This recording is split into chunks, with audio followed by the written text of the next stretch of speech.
우리 함께 기도하면서 5월 24일 주일 예배를 하나님 앞에 올려드리겠습니다. 우리 함께 기도하겠습니다. 살아계신 하나님 아버지 은혜를 감사를 드립니다. 5월 가정의 날을 저희들에게 허락하여 주시고 하나님께서 가정에 부어주신 은혜와 사랑들을 세워볼 수 있도록 은혜 베풀어 주심에 감사를 드립니다. 하나님께서 세워주신 가정 그리고 하나님께서 세워주신 자녀와 후손들에게 하나님의 크고 놀라운 사랑을 더욱더 나누며 살아갈 수 있도록 은혜 베풀어 주시옵소서. 저희의 입술과 저희의 마음을 통하여서 우리 살아계신 하나님께서 영광 받아 주시기를 원하며 예수님의 이름으로 기도합니다. 아멘. 찬송가 429장 세상 모든 풍파 너를 흔들어 찬양하겠습니다.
(430장) 주와 같이 길 가는 것 찬양하겠습니다. 주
아버지, 은혜에 감사를 드립니다.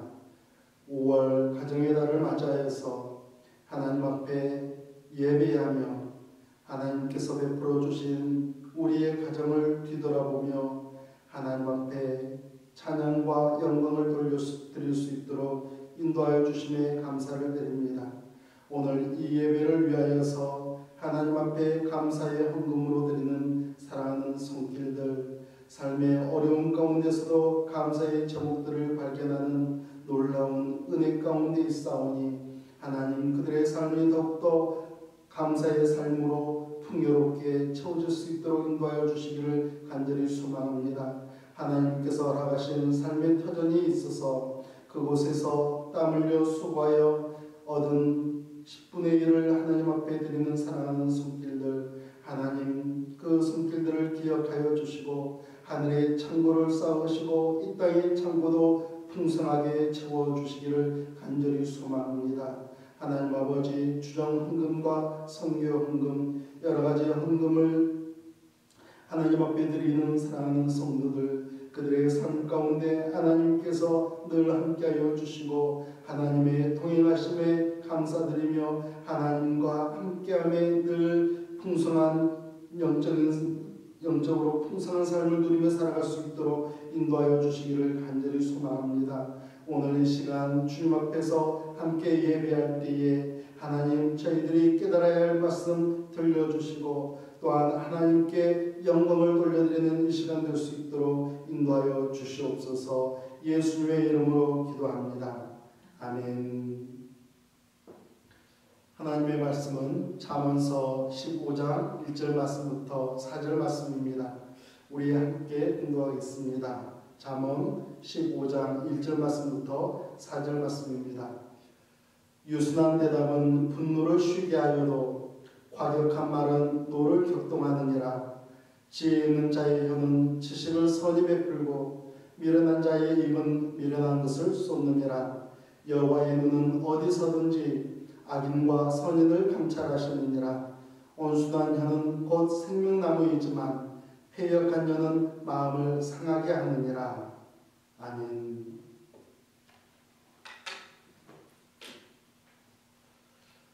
(5월) 가정의 달을 보내고 있는데 여러분의 가정은 안녕하십니까?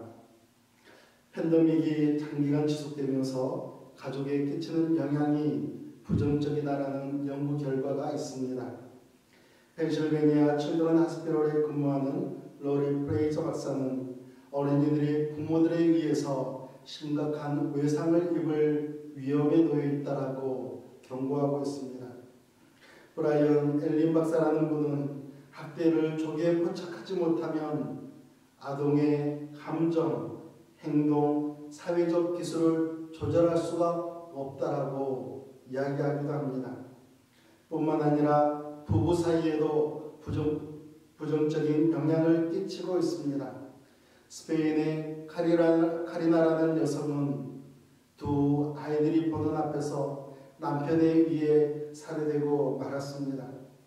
코비드-19로 인해서 생계에 어려움에 직면한 부모들이 스트레스와 불안한 모습을 감추지 못하고 가정폭력으로 행사할 위험이 높아져 있다라고 지적하는 것이죠. 그리스도인들의 가정이 평안하려면 우리들은 예수님과 함께 있어야 합니다. 여러분, 이런 사인을 보신 적이 있으실 것입니다.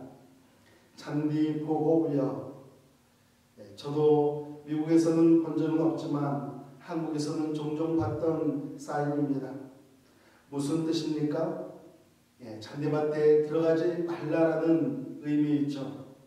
그런데 우리 한국 사람들 가운데는 이런 사인을 보면 꼭 들어가는 분들이 있는 것을 보게 됩니다. 제가 왜 출입금지와 같은 잔디보호구역 이 사인 이야기를 하느냐면요, 많은 가정들이 우리 가정 보호구역이라고 출입금지 사인을 내걸고 살아갑니다. 물론 코로나 바이러스로부터 보호하기 위해서, 그리고 사회의 부정적인 영향력으로부터 보호하기 위해서 이러한 사인을 세워놓고 살아간다면 올바른 선택이라고 이야기할 수 있습니다.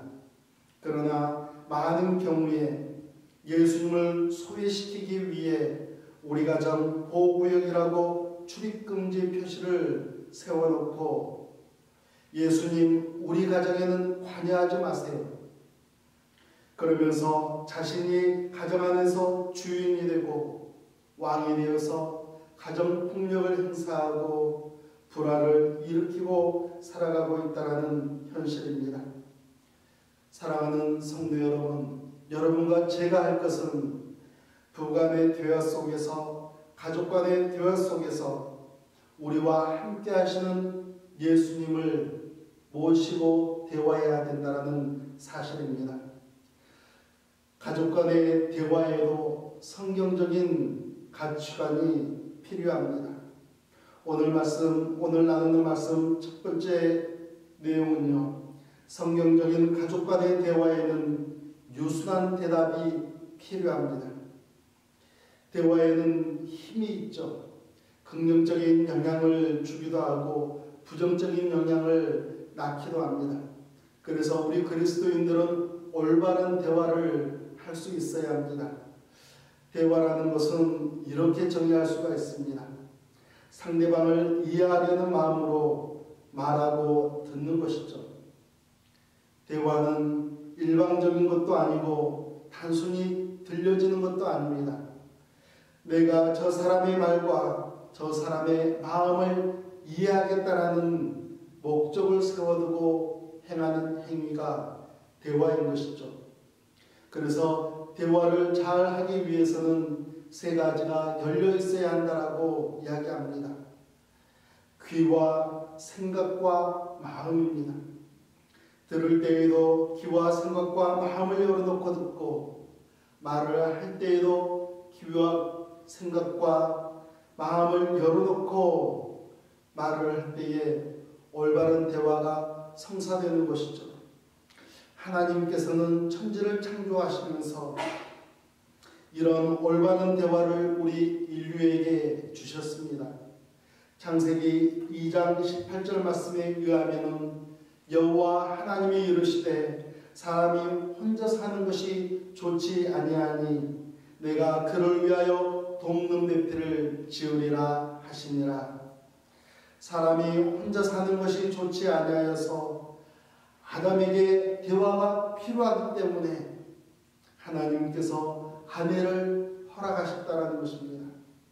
한 가정의 남편에게 대화를 통한 교제의 필요성을 만족시켜 주시기 위하여서 아내를 허락해 주셨습니다. 하나님께서 아내를 돕는 배필로 세우신 것이며 남편의 능력적인 부분을 채우시기 위한 면도 있겠지만 대화를 통해 정서적인 부분도 채워주시기 위한 것도 있다는 사실입니다. 어느 분이 말하기를 대화의 흐름이 끊어지면 생명의 흐름도 끊어진다라고 이야기합니다. 남편과 아내 그리고 더 나아가서는 자녀들까지 대화를 통해서 육체적인 생명의 흐름도 이어지고 영적인 생명의 흐름도 이어진다라고 이야기하고 있습니다.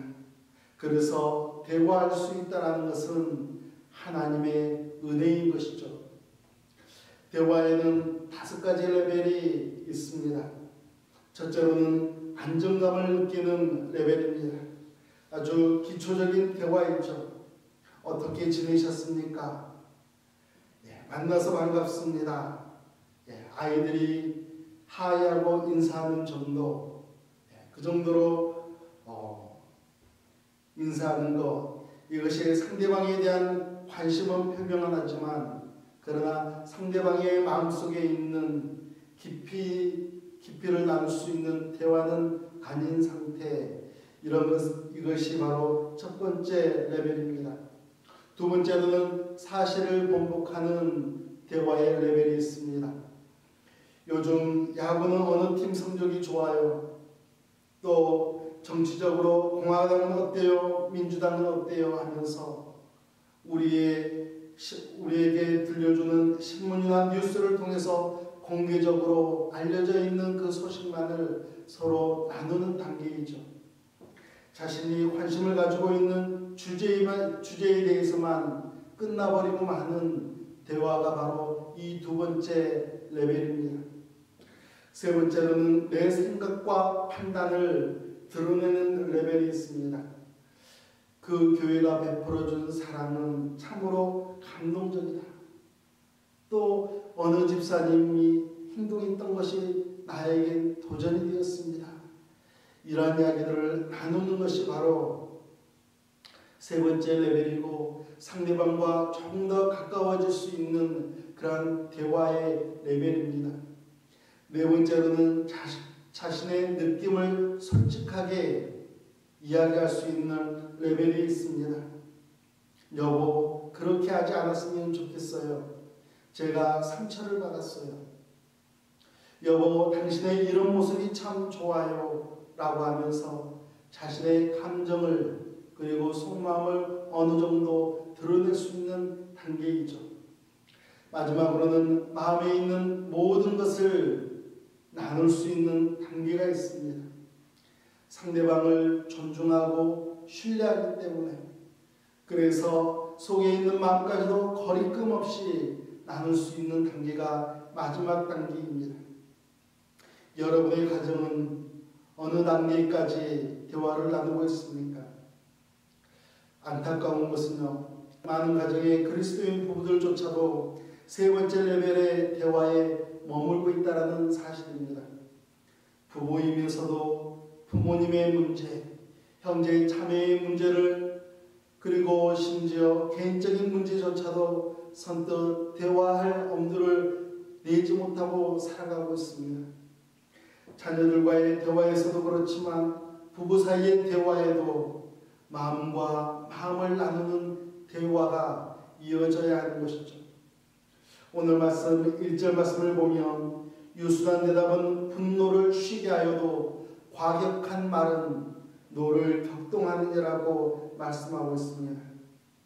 많은 가정들이 마음을 나누지 못하기 때문에 쉽게 과격한 말을 내뱉고 마는 모습을 보여줍니다. 과격한 말이란 어떤 말이겠습니까? 상대방을 슬프게 만들고 고통을 주고 괴롭히는 말이죠. 말로써 가족 구성원을 슬프게 만들고 고통을 주고 괴롭힌다는 것이죠.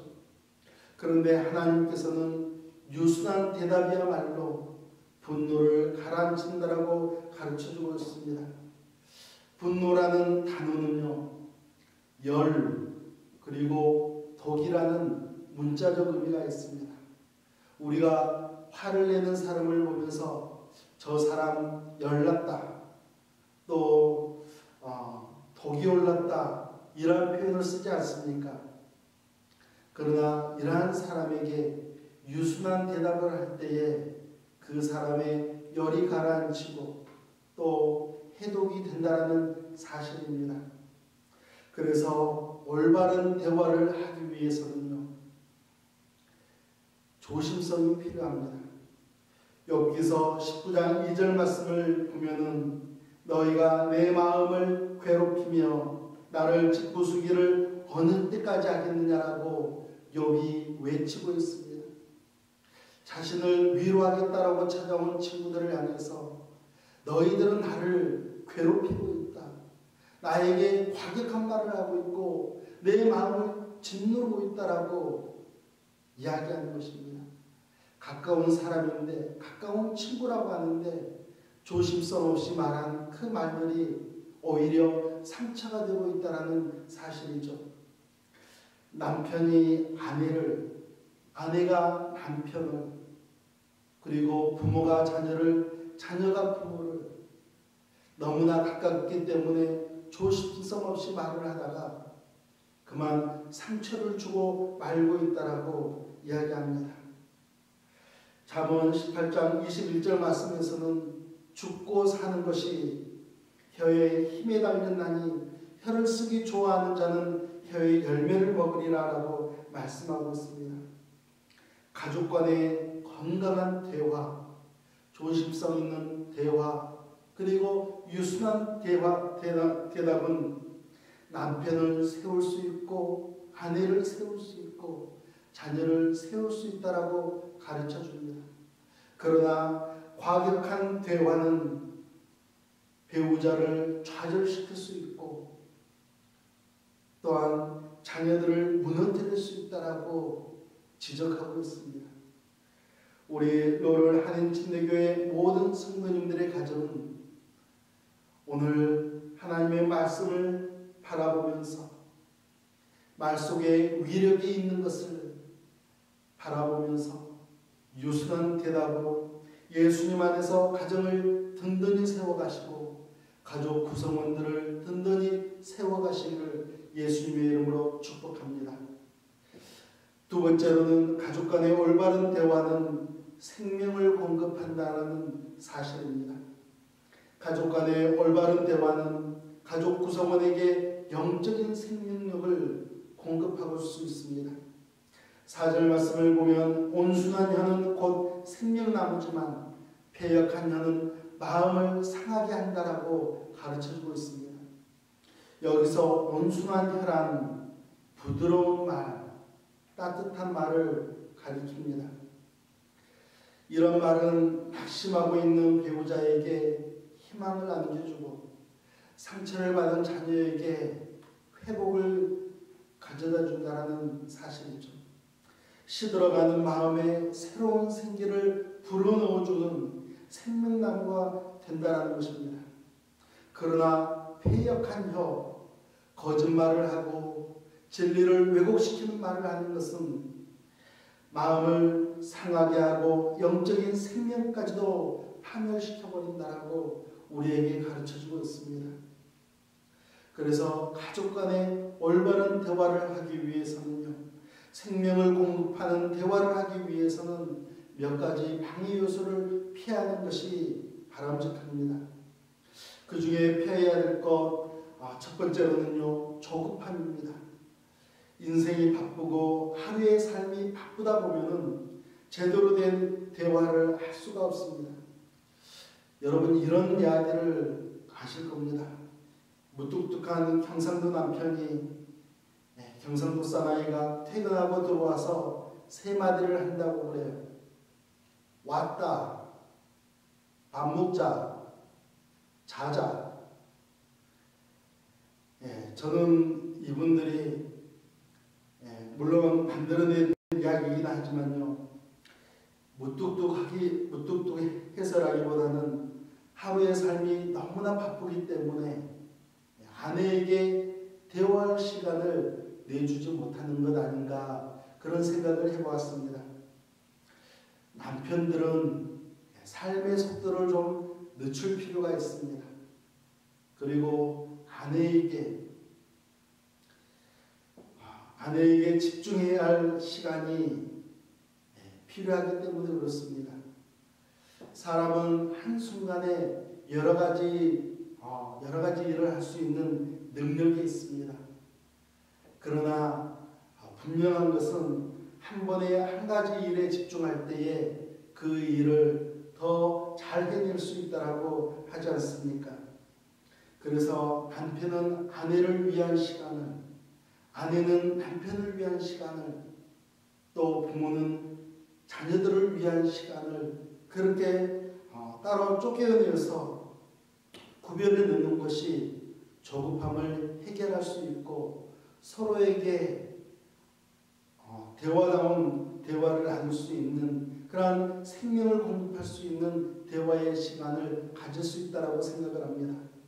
두 번째는 무신경을 피해야 합니다. 아내가 보내는 신호에 남편이 민감하게 반응을 하지 못하면 대화가 단절하게 되죠. 아내가 조금 추워요 라고 이야기를 하는데 남편이 그러면 뛰어 라고 대답한다면 그것은 대화를 어긋나게 하는 것입니다. 심각하게 무신경한 분이죠. 아내의 말은 실제로 말하는 것보다 더 그 이상의 것을 표현할 때가 있습니다. 그래서 아내의 말에 민감하지 못한 남편들은 로마서 8장 26절 말씀을 붙들며 살아가야 합니다. 이와 같이 성령도 우리의 연약함을 도우시나니 우리는 마땅히 기도할 바를 알지 못하나 오직 성령이 말할 수 없는 탄식으로 우리를 위하여 친히 간구하시느니라. 우리는 배우자에 대한 마음과 표현에 그리고 자녀들에 대해서도 더욱더 민감해지게 해달라고 우리는 성령님의 도우심을 구하면서 가정생활을 해야 합니다. 그럴 때에 성령님의 도우심으로 인하여서 가족들과 함께 생명력 있는 대화를 나눌 수 있는 것이죠. 마지막으로는 위선이 있습니다. 위선이라는 것은 자신의 실제 마음을 드러내지 않겠다라는 결심입니다. 조금 다르게 표현하자면 나 자신을 실제보다 더 나은 사람으로 가장하고 싶어 하는 것이죠. 10계명 가운데 제9계명에서는 거짓을 말하지 말라라고 이야기합니다. 가정에서도 마찬가지로 이웃과의 관계에서도 그렇지만 가정에서도 거짓을 말하지 않고 진실을 말하며 살아가는 것이 가정의 올바른 대화를 이끌어준다는 것이죠. 직장이 위태로워서 스트레스를 받거나 또 두려운 일이 생겼을 때에 그리고 가까운 사람이 갑자기 하나님의 부르심을 받아서 슬픔이 가득 차고 눈물이 나려고 할 때에 부부는 솔직하게 표현할 수 있어야 합니다. 부부가 솔직한 감정을 잘 드러낼수록 사랑의 관계는 더욱더 성숙해지는 법이기 때문에 그렇습니다. 부부의 사랑이 예수님 안에서 성숙해지면 거기에서 오는 영적인 기쁨과 영적인 감동, 영적인 설렘이 더욱더 풍요로워진다는 사실을 여러분과 제가 기억하기를 바랍니다. 사랑하는 성도 여러분, 부부간의 대화, 가족간의 대화 가운데서도 우리의 연약함을 도우시는 성령님의 도우심을 간절하게 간구하시기 바랍니다. 예수님을 소외시키면 아름다운 가정생활, 아름다운 대화는 있을 수가 없습니다.